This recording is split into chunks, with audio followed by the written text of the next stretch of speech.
అత్తయ్య హారతి తీసుకోండి.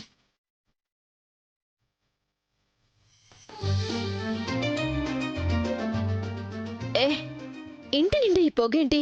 పొగ కాదక్కా, సాంబ్రాణి ధూపం. దేనికి? ఊపిరాడకుండా చేసి ఇంట్లో వాళ్ళని చంపేద్దాం అనుకుంటున్నావా? అసలు ఎవరెక్కడున్నారో తెలియట్లేదు. ఎక్కడున్నావు?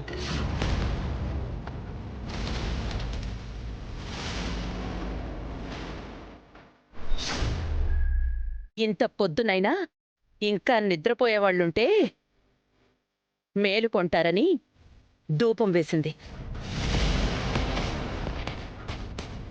నీ చెల్లెలు ఉదయాన్నే లేచి ఇల్లంతా శుభ్రం చేసి తులసి కోటికి దేవుడికి పూజ కూడా చేసింది. నువ్వేంటమ్మాయి ఇప్పటిదాకా లేవకపోవడం? అంటే వదిన గారు, మామూలుగా అయితే ప్రతిరోజు ఉదయాన్నే 5 గంటలకే లేచేస్తుంది అమ్మి. ఇంకా 5 గంటలు అవ్వలేదా?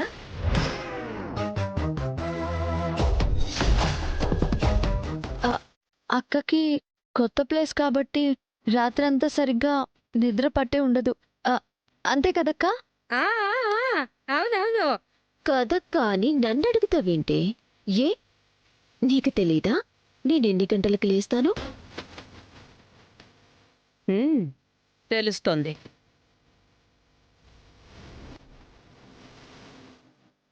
చూడమ్మా, ఇప్పటి వరకు నువ్వు మీ ఇంట్లో ఎలా ఉన్నావో అనేది పక్కన పెడితే, ఆడపిల్ల అత్తారింటికొచ్చిన తర్వాత కొన్ని పద్ధతుల్ని అలవాటుల్ని మార్చుకోవాలి.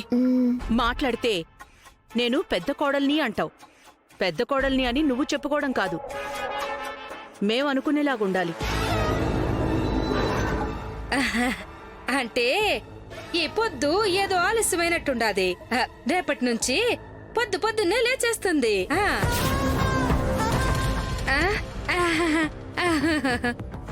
నువ్వు కమిటీ పోతున్నావేంటి? వెళ్ళమ్మా, వెళ్ళి రెడీ అవ్వు.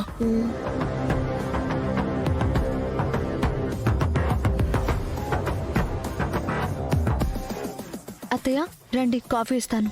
పర్వాలేదమ్మా, ముందు దర్శన్కి కాఫీ ఇవ్వు. సరే అత్తయ్య.